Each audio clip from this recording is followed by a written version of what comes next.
बाकी बैलेंसर का काम तो करवाना ही था, तो हो गया। और बैलेंसर मुझे ना शोरूम से मिला है अराउंड कितना लिया था, 570 ऐसा कुछ लिया है।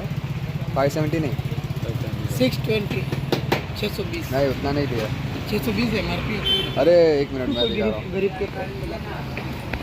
सो बैलेंसर गियर का ये रहा इसका बॉक्स बैलेंसर गियर का। ये लिखा हुआ यहाँ पे, ये रहा इसका पार्ट नंबर 620 MRP है। ये आपको डायरेक्ट शोरूम से ही बाय करना पड़ेगा और कहीं नहीं मिलेगा, या फिर गैरेज वालों को बोल के मंगवाना पड़ेगा। और बस तो बाकी तो ये FCC की क्लच प्लेट्स जो है, प्रेशर प्लेट और क्लच प्लेट असेंबली पूरी डाली है मैंने। ये भी कुछ नहीं किया भाई साहब, 1550 बहुत महंगा पड़ गया यार अपने को। प्राइस आ गया, देखो अभी गाड़ी भी स्टार्ट हो जाएगी।